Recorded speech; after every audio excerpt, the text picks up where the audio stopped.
एक बहुत बड़ा मुद्दा है हबकदल एरिया का। हबकदल का ही नहीं है, बहुत एरियाज का है लैंड माफिया। लेकिन लैंड माफिया किसने किया, कैसे किया, इसकी इन्वॉल्वमेंट किसकी थी? डीसी श्रीनगर 2008 से लेकर 2018 तक समझिए, 2008 से 14 तक ज्यादा पे ऑनरेबल एमएलए हबकदल जो कश्मीरी पंडित का मकान दिखा, ये मेरे पास पूरा डाटा है, मैं आपको ये प्रोवाइड करता हूं। जो कश्मीरी पंडित के मकान दिखे, जिसने उसके अपने लोग दो तीन या चार लोग जो उनके साथ मोस्टली रहते थे, वो 4 लोगों के माध्यम से ये देखिए, ये 20 मकानों को इन्होंने उठाने का काम कर दिया। रोड वाइडनिंग, अच्छी बात है, रोड वाइडनिंग होनी चाहिए। ये देखिए 20 मकानों के डिटेल्स है, रोड वाइडनिंग होनी चाहिए। रोड वाइडनिंग के लिए हम सब लोग साथ में हैं, समर्थन करेंगे, सपोर्ट करेंगे। बहुत ऐसे कश्मीरी पंडित हैं, जब उनको बोला कि रोड वाइडनिंग आपके मकान की है, तो उन्होंने बोला हमें रिलीफ भी नहीं चाहिए, हमें पैसा नहीं चाहिए, चीफ मिनिस्टर फंड में डालो, हमारी तकदीर है कि अगर हमारा घर लोगों के सड़क के काम आ जाए। लेकिन अनफॉर्चुनेटली क्या हुआ, उस रोड वाइडनिंग की जगह दुकान बनाए गए, कॉम्प्लेक्सेस बनाए गए। अगर आप रोड वाइडनिंग के नाम पर पेपर में यहां पर देख रहे हो, आप लिख रहे हो कि रोड वाइडनिंग के नाम पर हम लोग मकान को तोड़ रहे हैं, अच्छी बात है। वो अगर 50 मकान है, 50 में 1 मकान या 10 मकान, उस वक्त तो पंडितों के ज्यादा मकान थे। अगर एक मोहल्ले में 20 मकान है, 20 में हमारे मेजॉरिटी कम्युनिटी के भी 4 मकान है, अगर वो 16 मकान है तो वो 16 रोड वाइडनिंग में आएंगे। अगर तो वो 4 क्यों नहीं उठेंगे, वो भी फिर आएंगे। वो सीधी चोरी डकैती वाला मसला था। मैं चाहता हूं, मैं ईडी से मैं आज तक कभी बोला नहीं, मैं एनआईए और ईडी से रिक्वेस्ट करना चाहता हूं कि इसमें घुस जाए। आप जो एनआईए रेड्स कर रहे हैं, यहां 10 जगह एनआईए रेड इसमें करने की जरूरत, क्योंकि इन सब मकानों की वजह से पूरे कश्मीर का 1 करोड़ मुसलमान बदनाम हो चुका है। पूरे हिंदुस्तान में पूरा कश्मीरी पंडित पूरे देश दुनिया में चिल्ला रहा है कि हमारा मकान मुसलमान ने खाया। ये किसी मुसलमान ने नहीं खाया, ये इन लोगों ने खाया with the support of bureaucratic setup. DC was involved, जो बाद में डीकाम भी बने, एडवाइजर भी बने, he is involved, directly involved. उन्होंने कमेटी बनाई, चेयरमैन, को चेयरमैन, एमएलए, को चेयरमैन और डीसी चेयरमैन। उसके बाद में हाई लेवल कमेटी बनी। अरे भाई, किस बात की हाई लेवल कमेटी? आपका घर है, आप अपने घर में नहीं जा रहे हो, आप 100 साल मत जाओ। मेरी कौन सी कैपेसिटी है, मेरी कौन सी अथॉरिटी है, मैं आपके घर को तोड़ के बोलूंगा कि मैं कम्प्लेक्स बनाऊंगा, बिजनेस कम्प्लेक्स? ये किसी के बाप की जागीर थोड़ी ना है। और मैं डॉक्टर फारूक साहब को आज ये कहना चाहता हूं, जो हर जगह चिल्लाता है, मैं चाहता हूं कश्मीरी पंडित वापस आ जाए। इसके ऊपर डॉक्टर फारूक साहब क्या कहना चाहते हैं? जो उसकी मैडम शमीमा जी ने ये सब कांड किया है, being an honourable MLA of that place. यही अकेला नहीं है, इसके साथ में ये 20 मकानों के बाद में उसने 3 स्कूल तोड़े हैं, और वहां पर गणपतियार में स्कूल तोड़ा है। स्कूल तोड़ने के बाद उसको बना दिया म्यूजियम। अरे बच्चों को पढ़ने के लिए आप स्कूल दे दोगे या म्यूजियम दोगे? और उस म्यूजियम को आजकल कम्युनिटी हॉल बनाया गया है। 4 करोड़ 3 करोड़ रुपए उसमें लगे हैं। किसका पैसा है भाई? या आपका पैसा है, टैक्स पेयर का पैसा है, गरीब आदमी का पैसा है, जो जीएसटी के माध्यम से या दूसरे माध्यम से पैसा देता है। एक एमएलए की कहां से इतनी कैपेसिटी औकात होगी? कम्युनिटी हॉल बनाना अच्छी बात है, हम मना नहीं कर रहे, डेवलपमेंट करना अच्छी बात है, बट डेवलपमेंट के लिए अगर आप पीछे बावड़ियम में जितने लोगों ने वहां कब्जा किया, आप वहां पर बना देते ना। जिसको लोगों ने मिट्टी डालकर अपना वहां पर दुकानें बनाई है, बड़े बड़े कॉम्प्लेक्सेस बनाए, उसको जो गवर्नमेंट की लैंड है उस पर बनाइए आप। चाहे वो पंडित हो, मुस्लिम हो, जो कोई हो, आप कैसे किसी के मकान पर, किसके जमीन पर कब्जा करके बोलोगे कि उसके उठा के दुकान बनाए, 8-8, 10-10 लाख, 20-20 लाख में बेचे? और हाइट ये है कि ब्यूरोक्रेटिक सेटअप साथ में है। डीसी, एडीसी, सब लोग उस वक्त के जितने भी ऑफिसर्स थे, वो सब हाई लेवल मीटिंग बुलाते हैं। किस बात की हाई लेवल मीटिंग?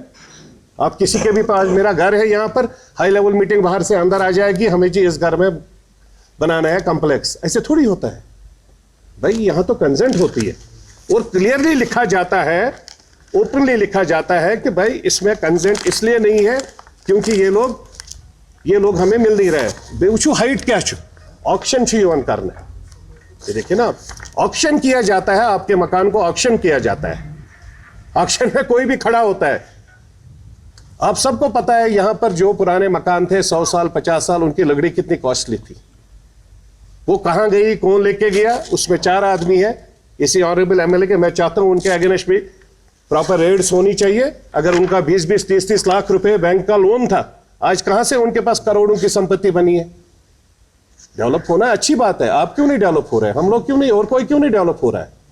एक पॉलिटिकल आदमी के साथ जो टच में रहता है, किसी एमएलए एमपी के साथ में, वही अकेला डेवलप हो जाएगा तो विकास हो गया क्या? अरे विकास तो आम आदमी के घर में होना चाहिए ना, गरीब आदमी के घर में होना चाहिए। और दूसरी बात है, विकास आप मेहनत से करो। आप सब भाई लोग हैं हमारे, आप मेहनत करते हैं, वंदस में, ठंड में, बारिश में, धूप में आप उठ के पहुंच जाते हैं। This is the hard work which you people are doing with sincerity, honesty and dedication. Why don't they do the same thing? चोरी डकैती क्यों? और हाइट है, आप देखिए गुंडागर्दी।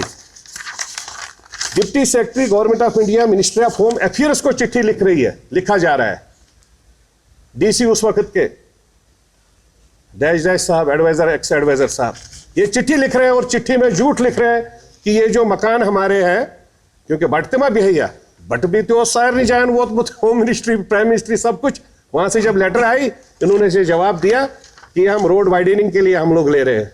और रोड वाइडनिंग में, ये मैं डिटेल दे रहा हूं, उसमें कितने मकान रोड वाइडनिंग में, वो देखे। हबकदल में जो रोड वाइडनिंग है वो लेफ्ट साइड हो रहा है और ये मकान राइट साइड के हैं। अगर रोड वाइडनिंग इस साइड उस साइड हो रहा है तो राइट साइड वाले मकान को क्या है? ऑलरेडी एक मकान राकेश ठुसू का है, जो आजकल बेचारा घूम रहा है पिलर टू पोस्ट अभी भी चिंकरामोला में। मैं कोर्ट नहीं करूंगा उस वक्त किसकी बदौलत वो रुक गया, अदरवाइज जब उसने कोर्ट से सिटे लाया, वो सिटे लेकर जब उसके सामने खड़ा हो गया, वहां मैडम आ गई, अच्छन मानान ये तिचन मानान 3-7-5 अच्छन मानान, ये को नहीं सिटे विटे नहीं चलेगा। फिर एक बुजुर्ग था, वो सामने आया, उसने बोला कि आप लोग इसको रोकोगे या मैं अपने हिसाब से रोकूंगा, तब ये रोका गया। तो ऐसे कैसे होगा? आप एक गरीब आदमी के घर में रेड करोगे, एक इन्फ्लुएंशियल जिन्होंने करोड़ों पैसे रुपया कमाया, ये संपत्ति कमाई, इसके नाम से स्टॉपेज आ रहा है, गवर्नमेंट एक दूसरे को लिख रही है ये स्टॉप करो। उसके बावजूद आप सब लोग जाइए चिंकरामोले में, आप देखिए उसके चारों साइड से पिलर बने थे, वो मैंने फिर रुकवाया। किसके बदौलत रुकवाया? गवर्नमेंट के बदौलत नहीं रुकवाया, उस वक्त के गवर्नमेंट के बदौलत।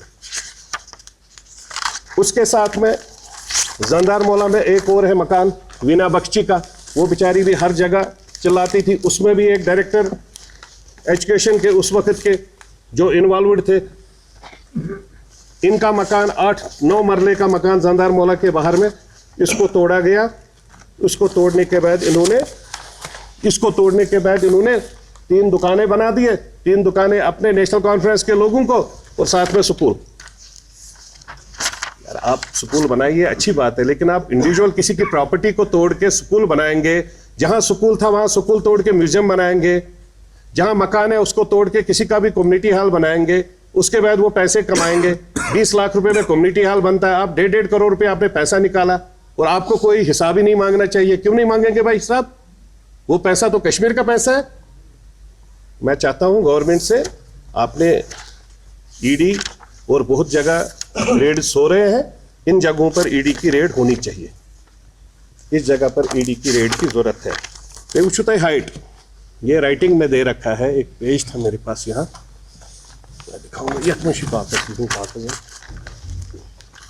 वही लेटर 2012-14 में आई है उसी मकान को रोड वाइडनिंग के लिए। और आज जब उस बेचारे ने टीन दे दिया उसको, जब टीन दे दिया तो असिस्टेंट एग्जीक्यूटिव इंजीनियर के वहां से लेटर आ रही है और उसमें लिखा जा रहा है, I will provide that letter, that is somewhere here, मैं भी दे दूंगा आपको। उसमें लिखा जा रहा है प्रॉपरली, असिस्टेंट एग्जीक्यूटिव इंजीनियर लिख रहा है उसको, आपने टीन कैसे दिया, आप ये खुद उठाएंगे या एसएमसी के थ्रू उठवाऊं? एसएमसी को भी फोन किया जाता है। Then I spoke to SMC people, इसमें यह मसला है, ऑनरेबल कोर्ट ने भी किया है, उस वक्त के किसी बुजुर्ग ने भी इसको उस वक्त रुकवा दिया था। This property belongs to these people, when they are not interested to make sale of that property. अगर वो अपने उस मकान को आज बनाना चाहते हैं, चाहे वो 5 मरले हैं, 6 मरले हैं, 4 मरले हैं, अगर वो उसको बनाना चाहते हैं, आप किस कैपेसिटी में बोल रहे हैं भाई इसमें हम लोग शॉपिंग कॉम्प्लेक्स बनाएंगे? क्यों किसी प्रॉपर्टी पर बनाएंगे? फिर मैंने असिस्टेंट एग्जीक्यूटिव इंजीनियर को ये दिखाया, ये वाली लेटर दिखाई, मैंने कहा भाई ये जो चिट्ठी है, ये चिट्ठी में आपको क्लियरली आप मेंशन करो, आई विल प्रोवाइड यू पेपर्स, मैं आपको सब पेपर दे दूंगा, जिसमें आपने क्लियरली मेंशन किया है कि ये शॉपिंग कॉम्प्लेक्स उस वक्त कहा कि रोड वाइडनिंग में जाएगा। आज शुद्ध पत्सु बनाने में साक्षी बनाऊं शॉपिंग कॉम्प्लेक्स, मैं चाहता हूं इन सब चीज़ों में इन्वेस्टिगेशन होनी चाहिए, विजिलेंस के माध्यम से होनी चाहिए। हमारा विजिलेंस बहुत स्ट्रांग है, सीआईडी के माध्यम से। हमारा स्टेट का भी पैरामिलिट्री फोर्सेस, जेके पुलिस बहुत अच्छा काम कर रहा है, इसमें कोई शक नहीं है। तो हम चाहते हैं कि इसमें स्ट्रिक्टली एक्शन ली जाए, हूसोएवर इज इन्वॉल्व, चाहे वो डीसी था, डीकॉम था, एक्स एडवाइजर था, एमएलए थी, वुमेन्स कमीशन की चेयरमैन थी, जो मर्जी था, या संजय सराफ है, जिसने गलत किया है उसके अगेंस्ट पे कार्रवाई होनी चाहिए। और उसने अगर कोई भी प्रॉपर्टी इस पैसे से बनाई है, उसके अगेंस्ट में कार्रवाई होके उसके खिलाफ में प्रॉपर तरीके से वो जो प्रॉपर्टी उसने कमाई है वो प्रॉपर्टी उठा के स्टेट गवर्नमेंट के एक्सचेकर में जाना चाहिए, चीफ मिनिस्टर फंड या एलजी फंड के इसमें जाना चाहिए। कम से कम उनको एहसास हो जाए, अगर हम मंशियात वालों को बहुत अच्छा काम हो रहा है, गवर्नमेंट उनको पकड़ रही है, उनकी प्रॉपर्टीज उठा के ट्रांसफर कर रही है, अच्छी बात है, बहुत अच्छी बात है। I think everybody is supporting that. तो सेम वे में जिसने इस टाइप का करप्शन किया है उनकी प्रॉपर्टी भी आप इसमें डाल के, बहुत केसेस है पुलिस अफसरों के, पुलिस वालों के, जो बेचारे 24/7, हकीकत में हम सब लोग जो भी जम्मू कश्मीर में या इन पर्टिकुलर कश्मीर वैली में हम सब लोग घूम रहे हैं, तो ये सब इन सब भाइयों को सल्यूट हम करते हैं कि ये 24/7 हम लोग दीपावली मनाते हैं, हम लोग शिवरात्रि मनाते हैं, हम लोग ईद मनाते हैं, अपने फेस्टिवल मनाते हैं, बेचारे खड़े रहते हैं, अपने घर परिवार बच्चों फैमिलियों को पता नहीं कब मिलते हैं, किस टाइम मिलते हैं। हम इनको दिल की गहराइयों से उसके लिए बहुत बहुत धन्यवाद करते हैं। और नए डीजी साहब से गुजारिश करना चाहते हैं, जितने भी इनके जीपी फंड के केसेस है या छोटे मोटे इश्यूज है वो जल्द से जल्द सॉर्ट आउट किए जाए, जिससे इनको लगे कि ये कुछ अलग है बाकी सब डिपार्टमेंटों से।